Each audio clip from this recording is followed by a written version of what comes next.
क्रम से मन से बहुत भक्ति करते हैं, उनके जीवन में बहुत कष्ट है। सबके जीवन में कष्ट है जो भी भक्ति करते हैं। मैं भी ठाकुर जी को मानती हूँ, उनके इर्द गिर्द ही मेरे विचार रहते हैं, लेकिन इतने नियम मैं नहीं पालन कर सकती। जो थोड़ा होता है वो मैं करती हूँ, लेकिन जो ज़्यादा नियम पालन करते हैं इतना कष्ट में रहते हैं, फिर भी उनके साथ तर बर उल्टा होता ही जाता है। तो कहते हैं कि ये सब कर्मों का खेल है, उनके कर्म हैं, जैसे वो कभी कुछ पिछले जन्म में किया होगा, कभी इस जन्म में किया होगा, उनका फल है उनका दुख। लेकिन मेरे को ये समझ नहीं आता कि जब कर्म करके फल लेना है, कर्म करके फल लेना है, तो वो भक्ति का उसमें क्या योगदान है, वही मेरे को। और जब भगवान कहते हैं कि मेरी आप भक्ति करोगे तो मैं हर चीज़ से आपको मुक्त कर दूंगा, आपके लिए जीवन आसान कर दूंगा, तो फिर कर्म का दोष कैसे लगेगा, मुझे वो समझ नहीं आता।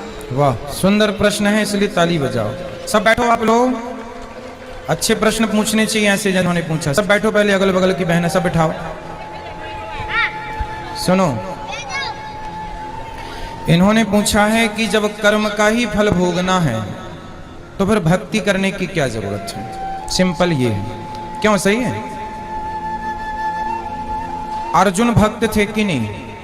माइक ले लो, आगे पीछे की मैया बैठ जाओ। अर्जुन भक्त थे कि नहीं? थे ना।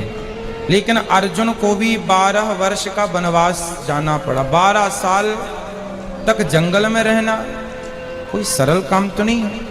1 साल अज्ञातवास जंगल में रहना, किसी के दास दासी बन के रहना सरल काम तो नहीं है। जबकि अर्जुन जैसा भक्त कौन होगा?